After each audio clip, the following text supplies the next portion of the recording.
The 2022 Commonwealth Games will be hosted in Birmingham, United Kingdom from the 28th of July through the 8th of August 2022. Team Kenya is set to make its 17th appearance at the Games. Kenya will contest for medals in several disciplines, among them athletics, boxing, hockey, rugby, weightlifting, wheelchair basketball and para-sports, among others. Watch the Games live on KBC Channel 1. KBC Channel 1, your true sports partner.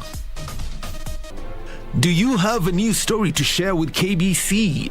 Get in touch swiftly on email news@kbc.co.ke or call 0723-892-654 or 0734-780-124.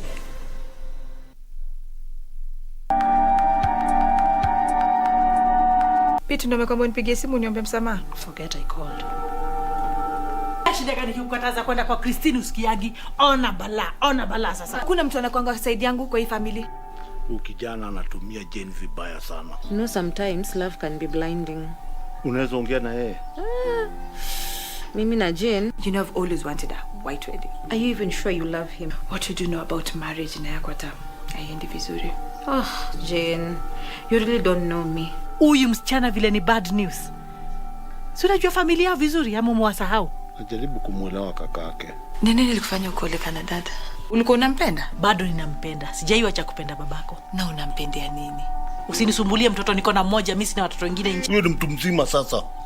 Kwa hivyo leo na kinyangari kati chochote ndio ufurahi, si ndio? Kwa miaka 11 Minto FM imekuwa pamoja nanyi ikiwapa burudani na kuwaelimisha. Na sasa tunawaalika mashabiki wetu tujumuike pamoja kwa tamasha la Minto Night. Tarehe 6 mwezi Agosti tutakuwa na Minto Night huko Winspark Resort Kisii. Wanamuziki kama vile Kwasa, Embarambamba na wengine watakuwa site kuwaburudisha. Siku ya Jumapili tarehe 7 Agosti, Minto FM itaandaa maombi ya shukrani na kuombea uchaguzi wa amani katika uwanja wa Isiolo Primary School kuanzia saa 3 asubuhi. Waimbaji wa nyimbo za dini wakiwemo Evangelist Eric Mwaniki, Molly Kemunto na wengineo watakuwemo. Nyote mwalikwa. Minto FM yenye karuga yusi. After intensive campaigns, manifesto unveiling, and insightful debates, the home stretch is finally here. KBC has deployed its crew of professional and experienced journalists to every corner of the country, ready to bring you every angle of the 2022 general election, both for TV and radio broadcasts, as well as its digital platforms. We guarantee you a seamless 24-hour credible and detailed up-to-date news from all the 290 constituencies across the 47 counties as Kenya decides.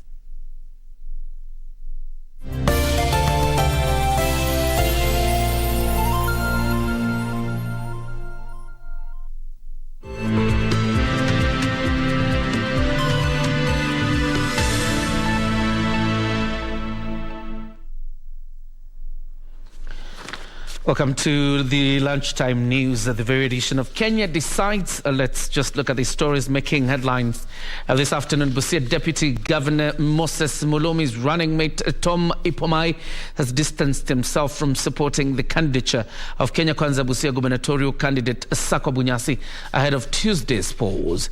Addressing journalists at Azimio House, Busia, Ipomai said that his decision to support an ODM candidate was after Mulomi withdrew from the race and decided to support Bunyasi of Kenya Kwanza.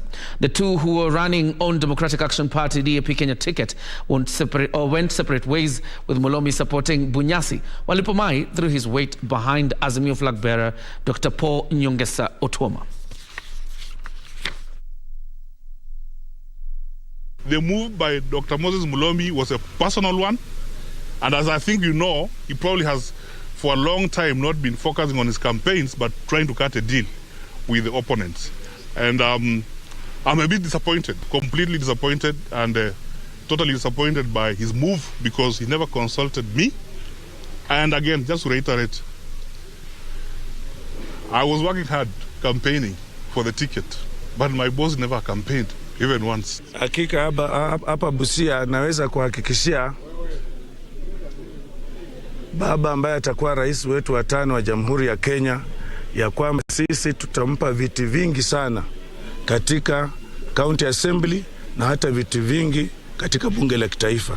Nina hakika kwamba tutampa rais wetu huo uungwaji mkono na itamsaidia wakati tuko katika hizo assemblies.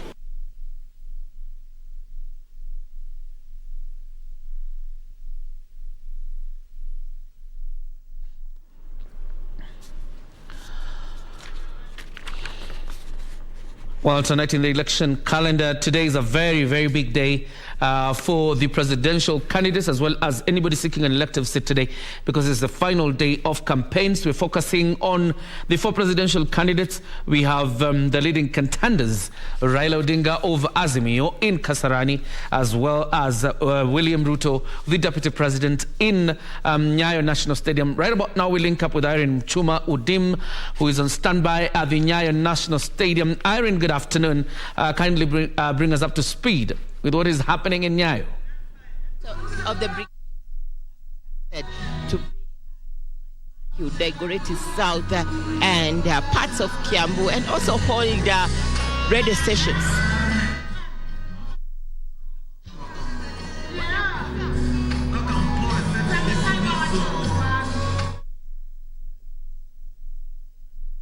Good afternoon. We are coming to you live from the Nyayo National Stadium. We're expecting the Kenya Kwanza Brigade to hold its final rally ahead of the Tuesday polls, and we're expecting the Deputy President William Ruto to lead the team here at the Nyayo National Stadium.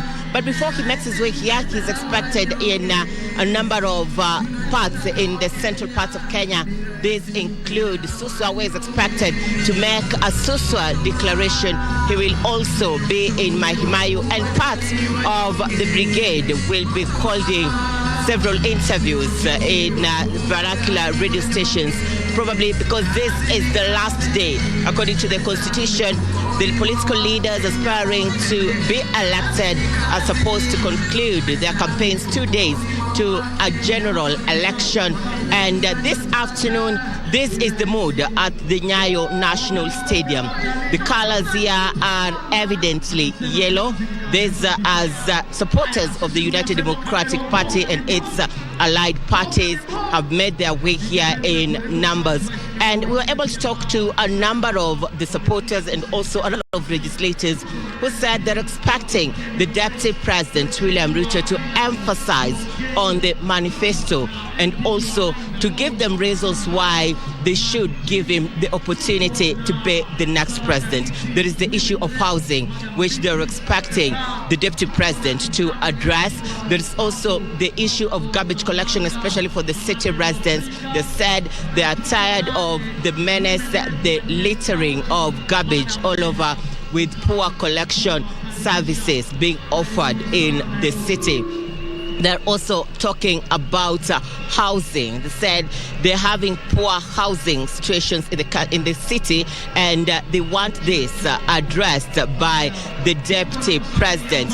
They will also be looking forward to have the Deputy President also telling them how he will put to implementation the employment issue, which is affecting 50% of city residents who are eligible or they are with the papers that they are supposed to be getting employment and give livelihoods to the economy in here in the country. But Kioria, this is the mood right now. There is a lot of entertainment this as we wait for the Deputy President to make his way to the Nyayo National Stadium. Another key issue that city residents are looking forward to is the leaders that are accompanying the Deputy President. What do they have on the table? Why should they be elected? Because these are leaders who have been going down the country. As the Deputy President goes around the country, he has gone to 47 counties telling the voters to vote a sex space. And they'll be questioning whether these leaders will be able to deliver on their mandate if given their positions. Back to you, Kioria.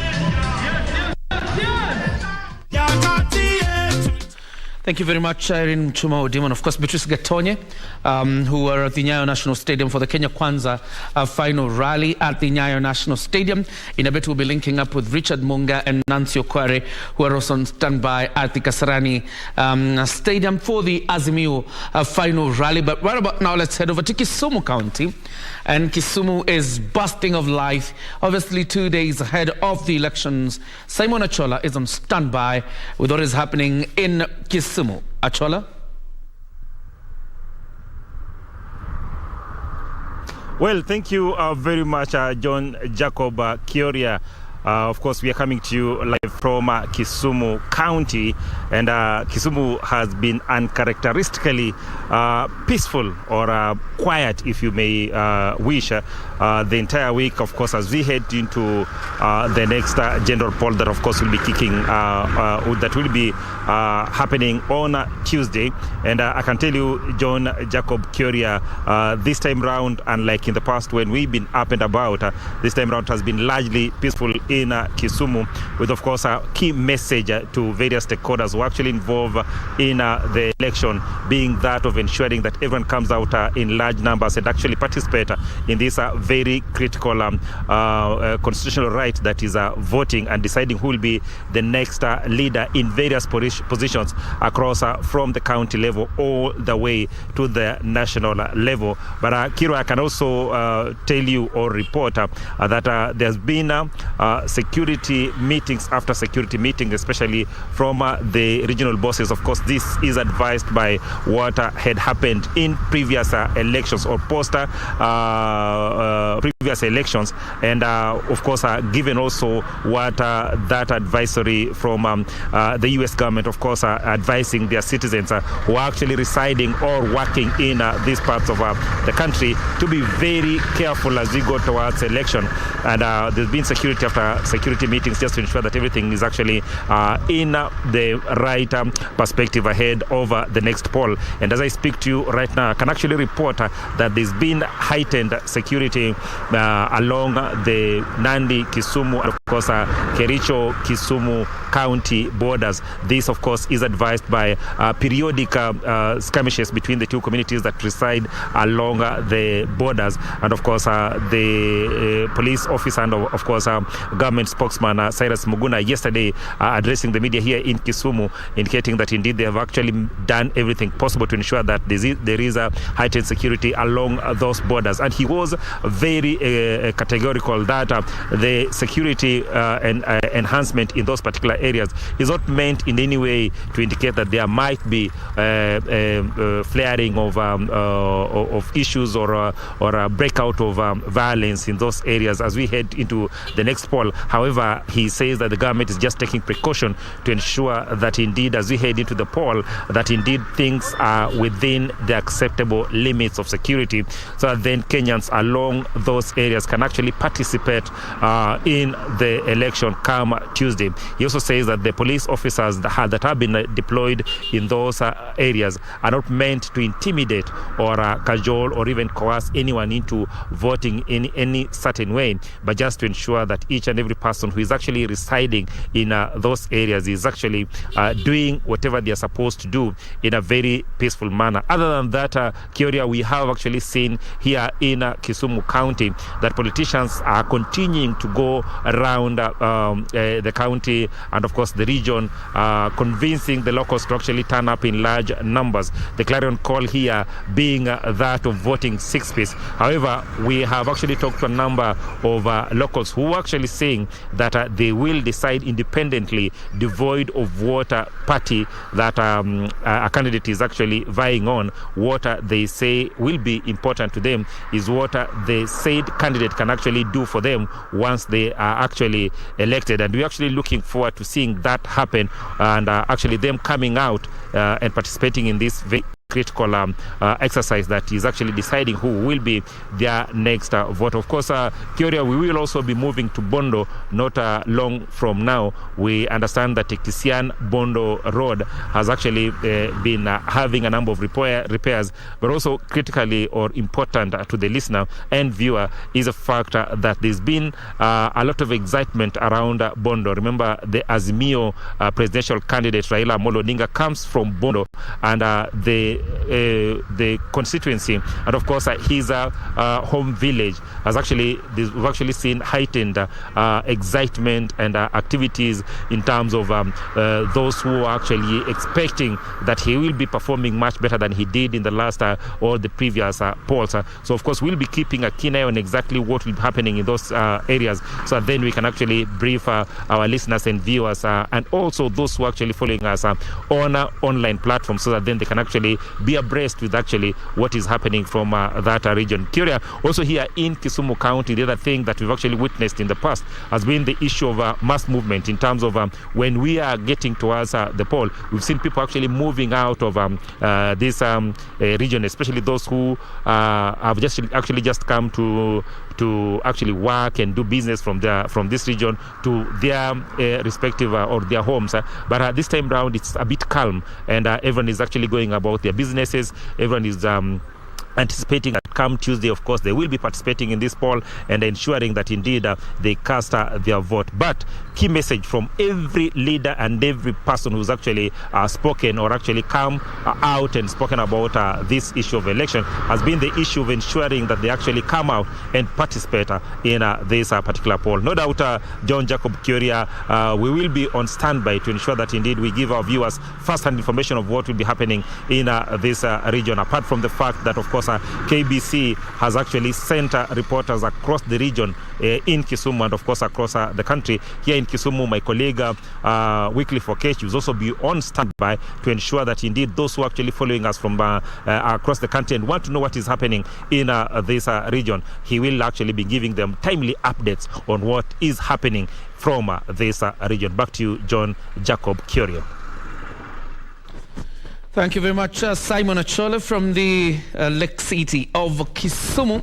And obviously, getting a bit of update from that town, the hate and security, but a lot of calm and quiet in Kisumu. You all remember that an advisory by the United States to its personnel warned against traveling to Kisumu. But, Simon Achola reports of calm and quietness in Kisumu town, and unlike other times when you have had movement from that town, there's no movement. It's a peaceful town as it is, except that there's hate and security in every part of the country as well as Kisumu. And Simon Achola is on top of things in Kisumu, later to Bondo in Siaya County, and therefore we have quite a coverage from that end. That is Kisumu as well as Bondo. We also have a team that will be heading to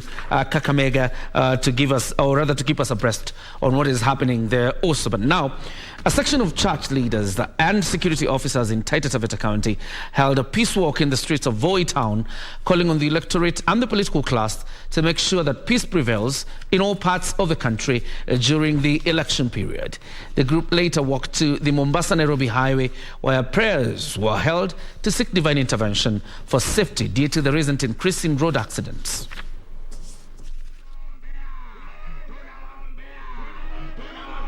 The caravan was about peace na usalama barabarani.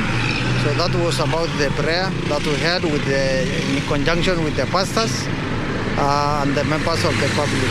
So we thank. It was about election and peace in our country during this time of election. Tumechukua nafasi hii kuomba kwa ajili ya usalama wa barabara.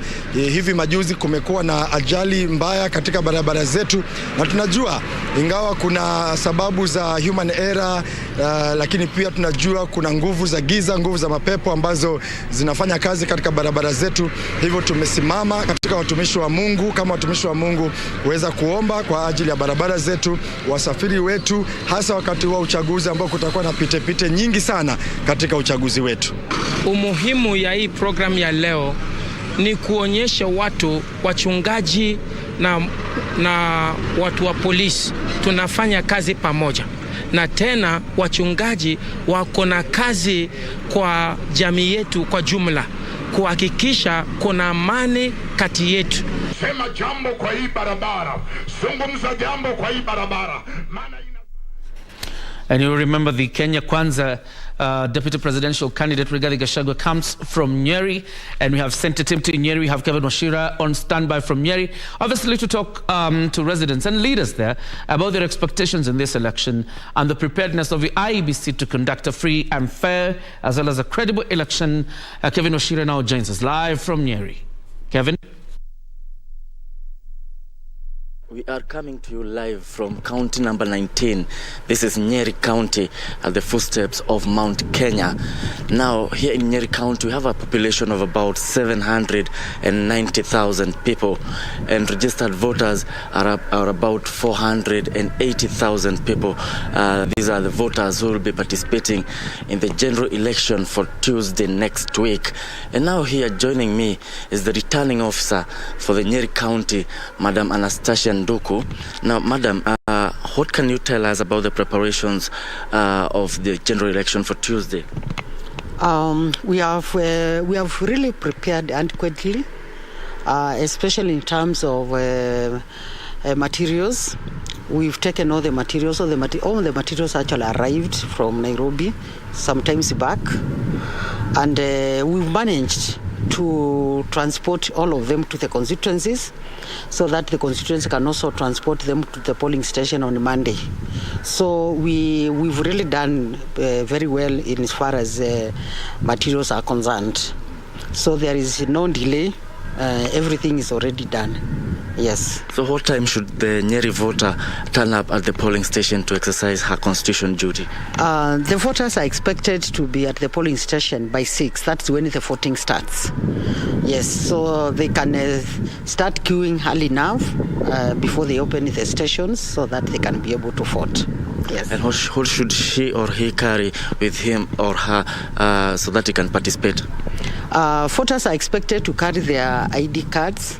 That's the only document that's required if they registered with the ID cards. If they registered with their passport, they're also supposed to carry a passport to enable them vote. Yes. And how many voters are we looking per polling station?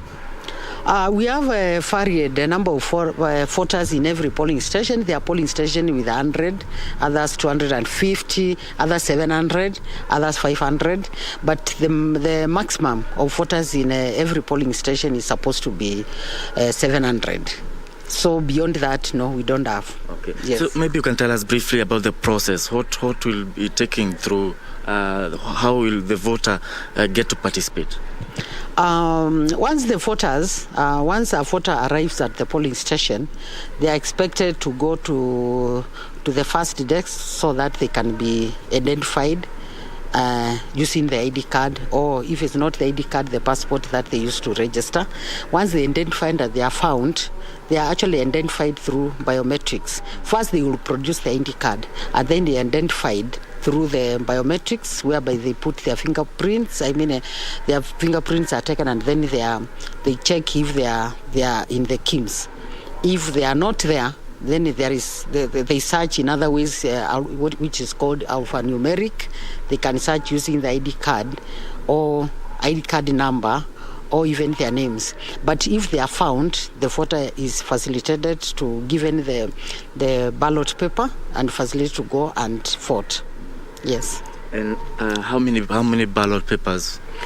There are, just as usual in Kenya, there are 6 ballots: the presidential, the gubernatorial, the senatorial, women member of National Assembly, member of National Assembly, and count a member of the county assembly. Yes. There are those voters, maybe because of the duties that they do day to day, their biometrics have been tampered with. Will you be using the manual register? Yes, the manual register will be available. but not that it will be used for voting, but it will be used to enable just for the cancellation just of the name. But I've just explained that once the biometrics are not found, we have other ways of finding their names. The one I've just mentioned we call alphanumeric. That's the one they use to find their names, either using the ID cards, and then they again, once the names are found, they are referred back now to the biometrics, and they are facilitated to vote. Yes. Thank you very much, Madam Anastasia. Okay, thank you. That was Madam Anastasia Nduku, the returning officer, Nyeri County, explaining to us what voters are expected to go through on Tuesday next week as they participate in the general election. Now, back to your studio. Thank you, Geshoke Washira. Who is on standby in Nyeri County, and of course speaking to IEBC officials there as regards the preparations of this election. Earlier we had taken you to Nyayo Stadium where you saw the events happening in Nyayo Stadium as regards Kenya Kwanza. Now we're headed straight to Kasarani where Nancy Okwara is on standby for the Azimio event. Nancy Okwara, good afternoon.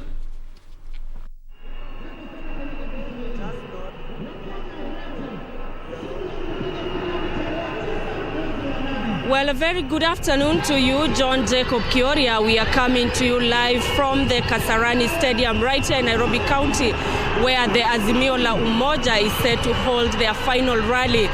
Today, we do expect that any minute now, the Azimio la Umoja presidential candidate, that is Raila Odinga, and his running mate Martha Karua will be arriving here, and that's when the official program will be kicking off. What has been happening here since morning, very early in the morning at around 7 a.m. is that members of the public have been gaining access to this stadium, and right now as we speak the stadium is almost full with members of the public and supporters of Azimio la Umoja donned in different colors of the various parties that have come together under Azimio la Umoja. We do have over 20 parties that have joined hands to work under the Azimio la Umoja umbrella, and they do hope that at the end of the day they will carry the day in the August 9th general election.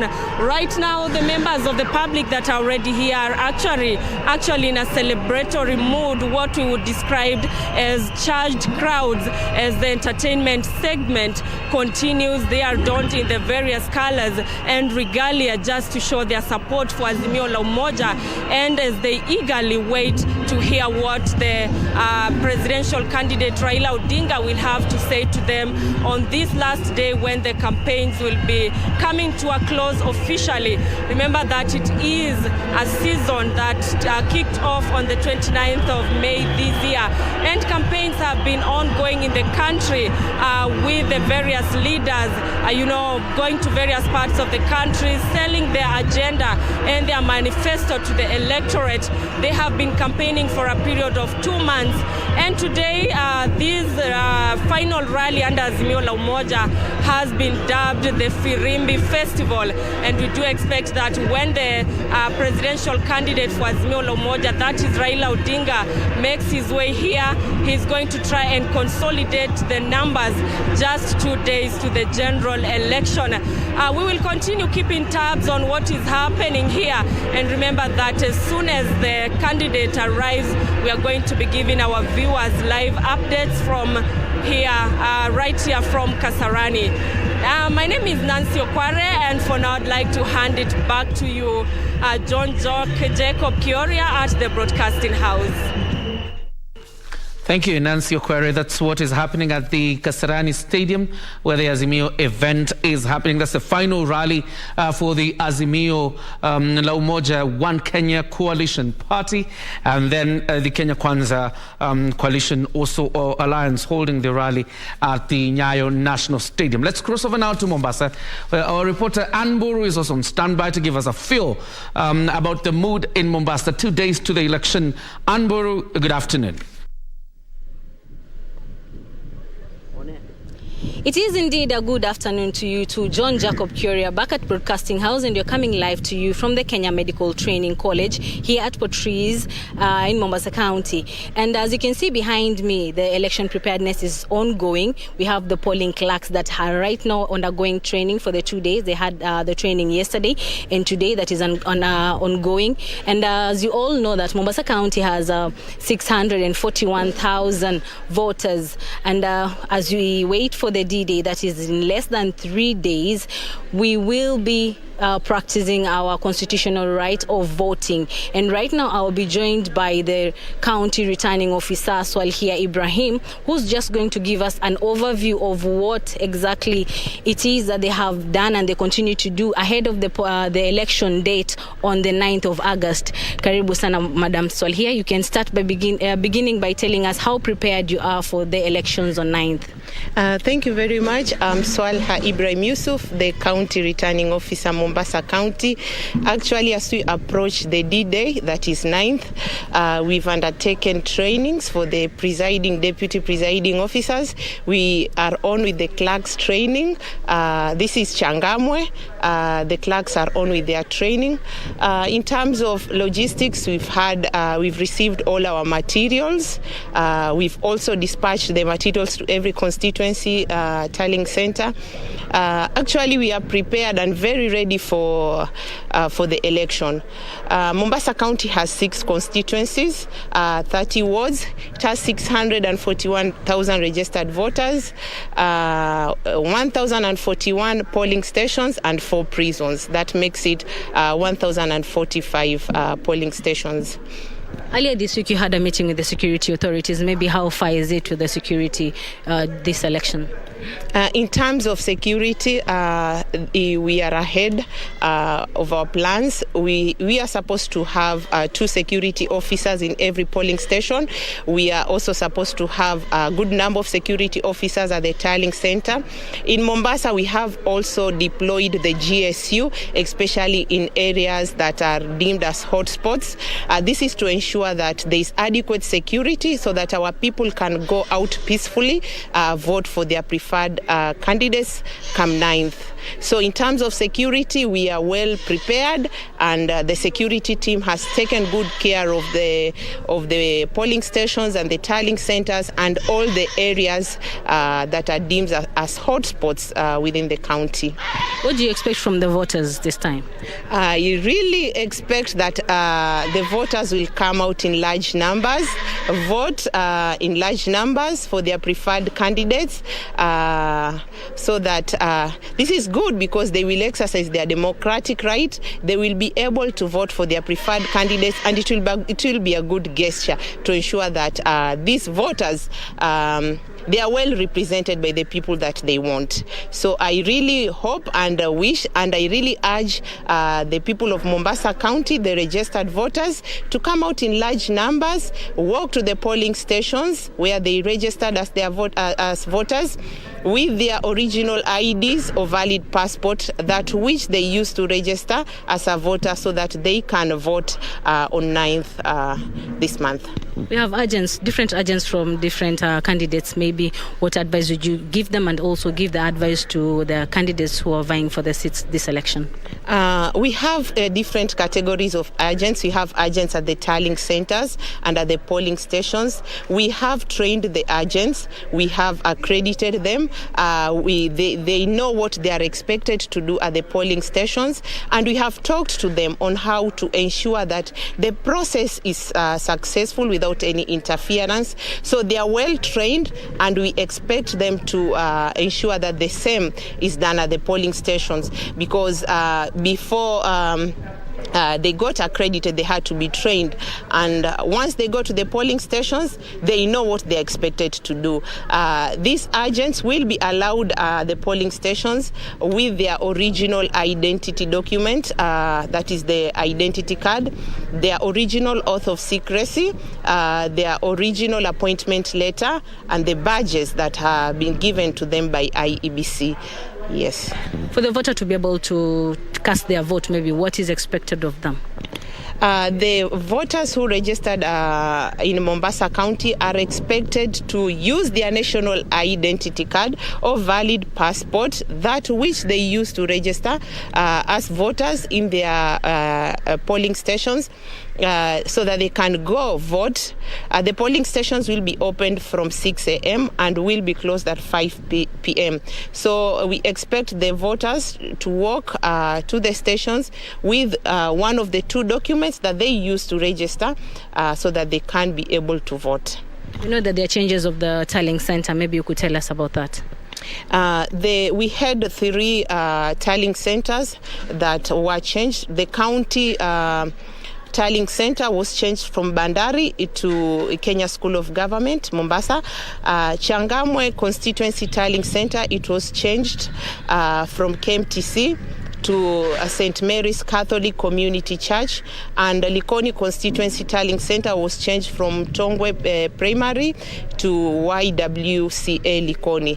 This is because of security reasons. We had to seek the security advisory and ensure that we comply in terms of security, and that's why we had to change these tallying centers. You've heard it from the horse's mouth. Mombasa County is well prepared. We're ready to cast our vote on the 9th of August. Back to you in studio, John Jacob Kioria. Thank you very much, Ann Buru, our reporter in Mombasa, and will be stationed in Nyeri constituency, but also doing rounds across Mombasa County to ensure we have all the facts from Mombasa. And still, keeping tabs at the coast, a section of politicians from Nyeri constituency in Mombasa County has urged former Nairobi Governor Mike Sonko to embrace sobriety and exercise political decorum during political gatherings. Led by Joshua Ndere, the politicians urged aspirants and their supporters to maintain peace as the campaign, or rather as the campaign period comes to an end today.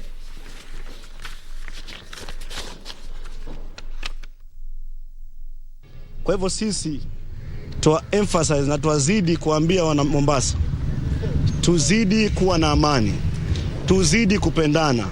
Siasa ni siku moja na kesho yake tuendelee na maisha yetu kama kawaida. Kitu cha muhimu, tuweke matusi kando, tupige siasa za amani na upendo na uelewano.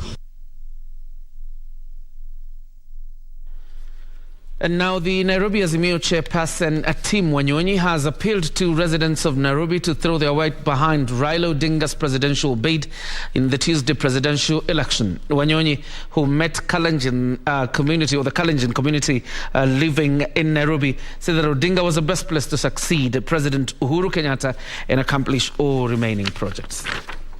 In a meeting with members of the community living in Nairobi, the Westlands MP pleaded with the community to vote in the Azimio presidential candidate, saying Odinga values all communities regardless of their political inclination. Nyinyi ni watu wa ukweli, hamusemangi uongo. Ukitaka tu askari mkalenjini akushike, wewe jaribu bribe yeye. Anakushika haki ya Mungu, anakupeleka ndani. The community, through its representative led by John Kosgei, promised to back Raila Odinga's candidature. Kuna Yakobo wa Biblia, kuna wakati alikuwa anapigana na malaika. Hakujua alikuwa anatumia nguvu ya nani? Yake mwenyewe. So tunamaanisha vile umekuja hapa, tunakuja kutumika kwa malaika yeye mwenyewe. Si yule anasaidia, sio yule tunaambiwa. Meanwhile, Azimio Brigade, led by Nairobi senatorial candidate Edwin Sifuna, took the coalition campaigns to Tasia and Embakasi East, where they urged residents to come out in large numbers to vote for Azimio. Na tunataka pia kura ipigwe kwa amani, si ndio? Kama wewe ni mtu wa baba, kama wewe ni mtu wa ODM, kama wewe ni mtu wa Azimio, nataka kukutangazia kama katibu mkuu wa chama cha ODM. Baba Raila Amolo Odinga tayari ameshinda hii uchaguzi. Serikali ya Raila na Karua itararua watu. Itararua ufisadi. Ukiona ufisadi, ukiona umaskini, rarua. Tuesday tukipiga kura, tafadhali, kuna wale ambao watakuwa wanataka kufanya fujo. Mkiona vijana wakibeba mapanga, nyinyi mubebe kamba, muwafunge mikono, muwapeleke station. Tumeelewana? The team also donated foodstuffs to the local residents. For Lunchtime News, I'm Daniel Mwendwa. We're taking our first breather on the Lunchtime News. When we come back with more news lined up for you, including linking up with our teams in different areas across the country as we roll out Kenya Decides, our wall-to-wall coverage, 360 degrees of view into this election, which started today, ends until when the IEBC declares the presidential election. Keep watching KBC, because indeed, Kenya is watching.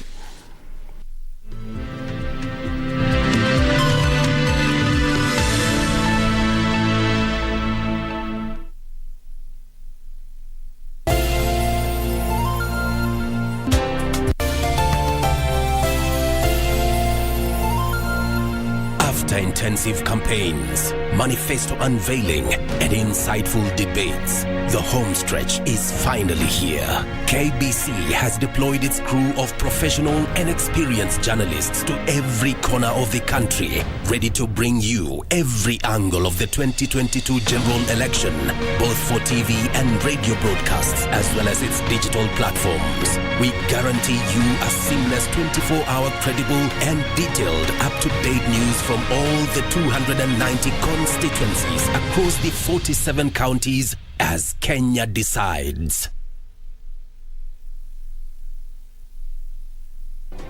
Do you have a news story to share with KBC? Get in touch swiftly on email news@kbc.co.ke or call 0723-892-654 or 0734-780-124.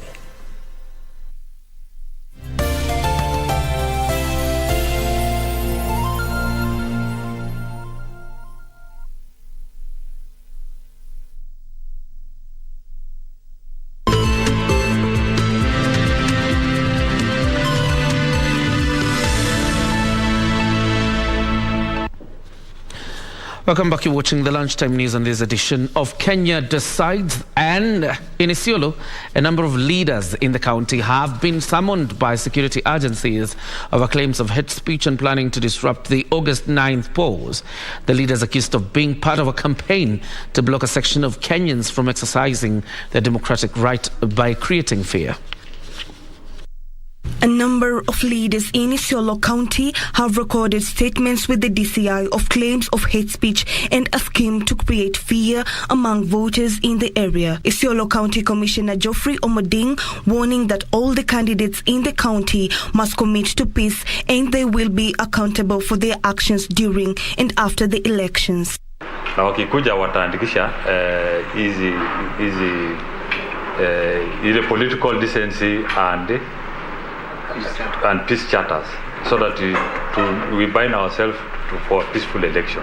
Na tuko tayari kwa uchaguzi ya tarehe 9 mwezi wa 8. Tumeweka operation order, tumeweka personnel, our equipment ya kulinda zile masanduku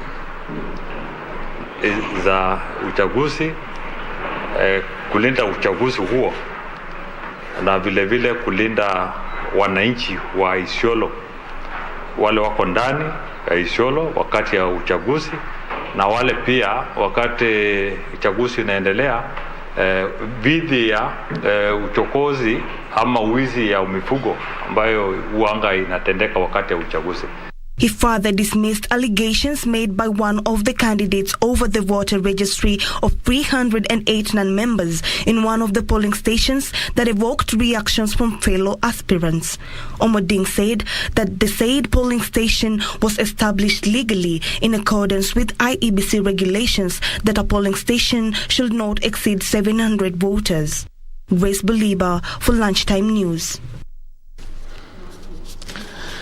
And now sibling rivalry between Vihiga Governor Dr. Wilbur Otichilo and his rival for the Vihiga gubernatorial hopeful, Vihiga gubernatorial seat, George Nyeri, has gone public with incumbent dismissing the current Vihiga senator as a non-performer. Dr. Otichilo, who is defending his seat, claimed Nyeri has nothing to offer to the people of Vihiga, adding that for more than 30 years he has been in both parliaments and in the Senate and nothing was done on the ground. Nyeri, on the other hand, termed Otichilo's claims as kicks of a dying horse and promised to floor him in the Tuesday elections.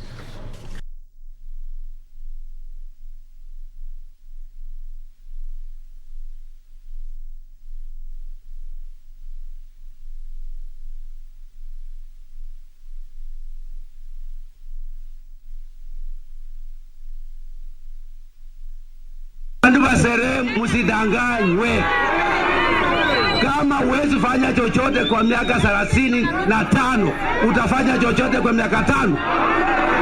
Hakuna, huwezi fanya kazi yote. Kwa hivyo mujue ule Mungu ako tested. Oticho is a tested man. Hata Kenya mzima inajua Oticho is a tested man. Mimi nimeshikana na Oticho kwa koo. Yule ambaye watu wa Vihiga watakupatia ndio utafanya na yeye. Lakini niko na imani huyu jamaa mimi nitamwangusha asubuhi na mapema.